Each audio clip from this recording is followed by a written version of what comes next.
지원 선생님의 수업은 매주 월요일과 목요일 오후 7시에 시작되었습니다. 처음 일주일은 제가 거실에 앉아 책을 읽는 척하며 그녀를 관찰했어요. 준서의 방문은 열려 있었고 저는 그녀의 차분한 목소리를 들을 수 있었습니다. 이 문제는 이렇게 접근하면 돼. 천천히, 하나씩. 그녀는 좋은 선생이었어요. 인내심 있고 섬세하고 아이를 다루는 법을 알고 있었습니다. 준서는 금방 그녀를 따랐고 저는 그것이 마음에 들지 않았어요. 두 번째 주부터 지원 선생님은 미묘하게 달라지기 시작했습니다. 어느 월요일 그녀는 제가 즐겨 입는 스타일의 옷을 걸치고 왔어요. 실루엣은 놀라울 정도로 비슷했습니다. 오늘 날씨가 쌀쌀하네요. 그녀가 현관에서 신발을 벗으며 말했어요. 저는 그녀의 옷을 보며 미소 지었습니다. 그러게요. 환절기라 감기 조심하셔야 해요. 목요일에는 머리 스타일이 바뀌어 있었어요.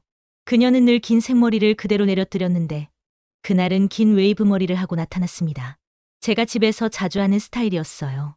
너무 흔한 스타일이라고 생각할 수도 있겠지만 컬 모양까지 똑같은 건 우연이 아니었습니다. 저는 아무 말도 하지 않았어요. 그저 그녀에게 차를 내오며 평소보다 조금 더 오래 그녀를 바라봤을 뿐입니다. 세 번째 주, 지원 선생님은 현관에 들어서며 이 집 정말 따뜻하네요 라고 말했습니다. 저는 그녀를 거실로 안내하며 대답했어요. 단열이 잘 되어 있어서 그래요. 그녀는 소파에 앉지 않고 잠시 거실을 둘러봤습니다. 책장 앞에 멈춰 서서 꽂혀있는 책들의 제목을 훑었어요. 일케를 좋아하시나 봐요. 그녀가 말했습니다. 저는 고개를 끄덕였어요. 옛날에 많이 읽었어요. 그녀는 미소 지으며 고개를 살짝 기울였습니다.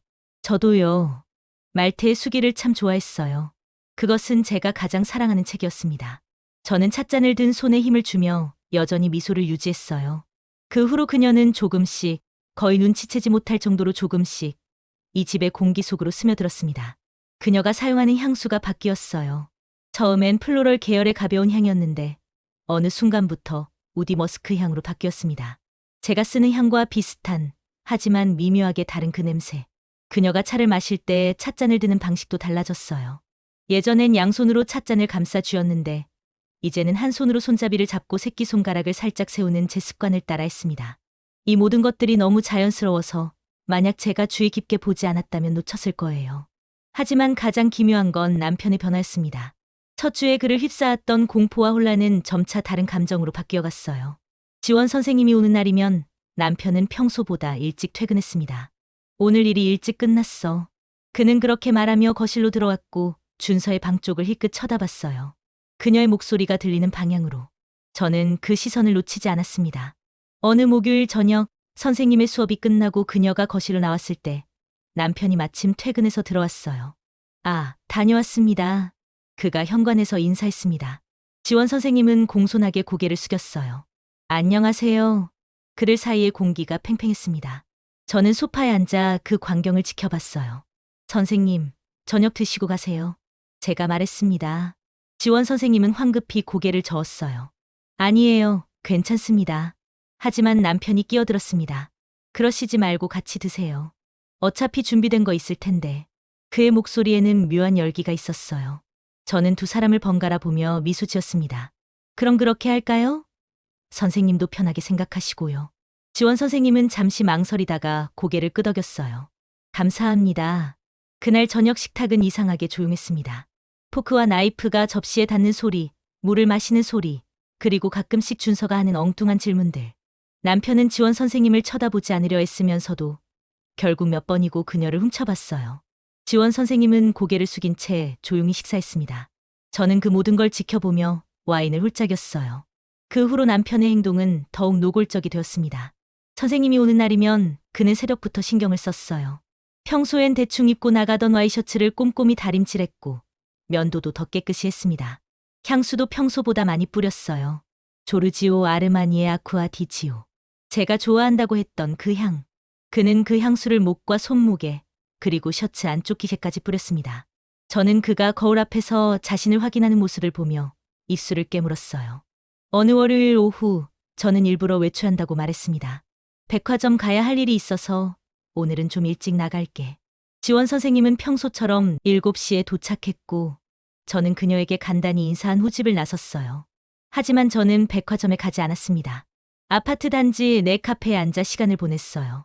1시간 후 8시쯤 집으로 돌아왔습니다. 현관문을 열고 들어서는 순간 거실의 공기가 달랐어요. 남편이 소파에 앉아 있었습니다. 넥타이를 느슨하게 풀고 와이셔츠 첫 단추를 푼 채 그의 얼굴은 미묘하게 상기되어 있었어요. 일찍 왔네. 그가 말했습니다. 저는 현관에서 신발을 벗으며 대답했어요. 생각보다 일이 금방 끝났어. 선생님은 방금 가셨어. 남편의 목소리는 평소보다 높았습니다. 저는 거실로 걸어 들어갔어요. 그때 그것을 맡았습니다. 공기 중에 떠도는 섞여 있는 냄새. 남편의 향수 냄새가 여전히 진했지만 그 아래 다른 것이 있었어요. 여자의 샴푸 냄새, 땀의 희미한 흔적, 그리고 무언가 더 은밀한 것. 저는 소파 쿠션을 쳐다봤습니다. 한쪽 쿠션이 미묘하게 찌그러져 있었어요. 누군가 거기 앉아 있었던 것처럼. 테이블 위에는 찻잔 2개가 놓여 있었습니다. 하나는 제가 아침에 사용한 것, 다른 하나는 립스틱 자국이 남아 있었어요. 연한 핑크색. 지원 선생님이 즐겨 바르는 색이었습니다. 차 마셨어? 제가 물었습니다. 남편이 고개를 끄덕였어요. 선생님이랑 잠깐 얘기하다가. 무슨 얘기? 그냥 준서 공부 얘기. 그의 목소리가 약간 떨렸습니다. 저는 찻잔을 들어 올렸어요. 립스틱 자국을 자세히 들여다보며 천천히 미소 지었습니다. 그래, 선생님이 열심히 해주시나 봐. 그날 밤 침대에 누웠을 때 남편은 저에게 등을 돌렸습니다. 저는 그의 뒷모습을 바라보며 천장을 응시했어요. 어둠 속에서 그의 숨소리가 들렸습니다. 너무 규칙적이어서 자는 척하고 있다는 걸 알 수 있었어요. 저는 눈을 감았습니다. 하지만 잠들지 못했어요. 다음 주 목요일 지원 선생님이 왔을 때 저는 평소와 다르게 행동했습니다. 선생님, 오늘은 제가 좀 일찍 나가야 해서요. 괜찮으시죠? 선생님은 눈을 깜빡이며 대답했어요. 네, 물론이죠. 저는 가방을 챙겨 현관으로 향했습니다. 8시쯤 돌아올게요. 그때까지 부탁드려요. 문을 닫고 나서 저는 엘리베이터를 타지 않았어요. 비상계단으로 가서 한층 아래에 서 있었습니다. 그리고 기다렸어요. 30분쯤 지났을까? 남편이 집에 들어가는 소리가 들렸습니다. 열쇠로 문을 여는 소리, 현관문이 닫히는 소리. 저는 비상계단에 서서 스마트폰으로 시간을 확인했어요. 7시 반쯤 평소보다 일찍 들어온 거였습니다. 저는 30분을 더 기다렸습니다. 그리고 8시 정각. 다시 집으로 올라갔어요. 초인종을 눌렀습니다. 문이 열리는데 평소보다 오래 걸렸어요. 남편이 문을 열었습니다.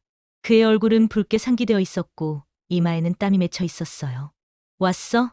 그가 말했습니다. 목소리가 약간 쉬어 있었어요. 응. 선생님은 아직 수업 중이야. 저는 고개를 끄덕이며 안으로 들어갔습니다. 거실을 지나 준서의 방으로 가는 복도를 걷는데 그 냄새가 또 났어요. 이번엔 더 진했습니다. 남편의 향수와 여자의 채취가 뒤섞인 거의 폭력적일 정도로 노골적인 냄새. 저는 걸음을 멈추지 않았어요. 준서의 방문을 노크했습니다. 들어가도 될까? 선생님의 목소리가 들렸어요. 네, 들어오세요. 문을 열었을 때 지원 선생님은 책상 앞에 앉아 있었습니다. 머리카락이 평소보다 흐트러져 있었어요. 그녀의 목 부분, 셔츠깃 아래로 희미한 붉은 자국이 보였습니다. 선생님은 제 시선을 눈치챘는지 재빨리 깃을 여몄어요. 어머니, 일찍 오셨네요. 저는 미소 지었습니다. 네, 일이 생각보다 빨리 끝났어요. 준서는 문제집을 펼쳐놓고 집중하고 있었어요. 저는 아이의 머리를 쓰다듬으며 선생님을 바라봤습니다. 오늘 수업은 어땠어요?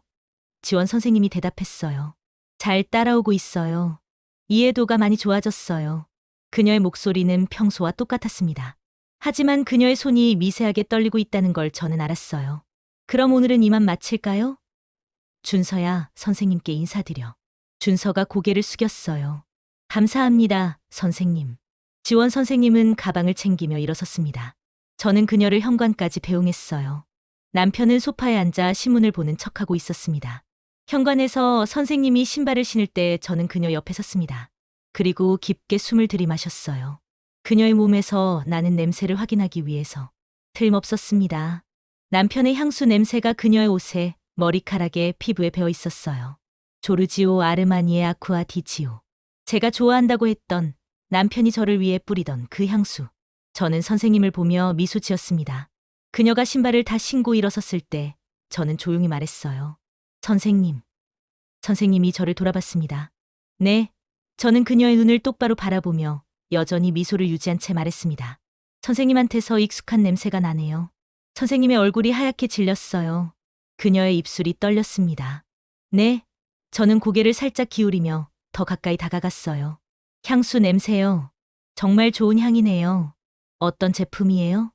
침묵이 흘렀습니다. 현관의 공기가 얼어붙은 것 같았어요. 지원 선생님은 무언가 말하려다가 입을 다물었습니다. 저는 여전히 미소 지은 채 그녀를 바라봤어요. 몇 초가 흘렀을까? 선생님이 간신히 입을 열었습니다. 아, 그냥 백화점에서 샀어요. 그녀의 목소리는 거의 속삭임에 가까웠어요. 그래요? 다음에 저도 한번 사봐야겠네요. 저는 문을 열어주며 말했습니다. 조심히 들어가세요, 선생님. 다음 주에 뵐게요. 지원 선생님은 고개를 숙이며 밖으로 나갔어요. 그녀의 뒷모습이 복도 끝으로 사라질 때까지 저는 문간에 서서 지켜봤습니다. 문을 닫고 저는 거실로 돌아왔어요. 남편은 여전히 소파에 앉아 있었습니다. 신문을 들고 있었지만 한 페이지도 넘기지 않았어요. 저는 그의 옆을 지나 부엌으로 갔습니다. 칼을 꺼내 도마 위에 올려놓으며 저는 창밖을 바라봤어요. 석양이 지고 있었습니다. 하늘은 붉게 물들어 있었고 아파트 단지의 창문들이 그 빛을 반사하며 반짝였어요. 저는 칼을 들었습니다. 그리고 야채를 썰기 시작했어요. 규칙적이고 정확하고 아름다운 소리를 내며 거실에서 남편의 숨소리가 들렸습니다. 무겁고 불안정한 숨소리. 저는 그 소리를 들으며 계속 칼을 움직였어요. 미소는 여전히 제 입가에 머물러 있었습니다. 게임은 이제 본격적으로 시작되었어요. 3부에서 이어집니다.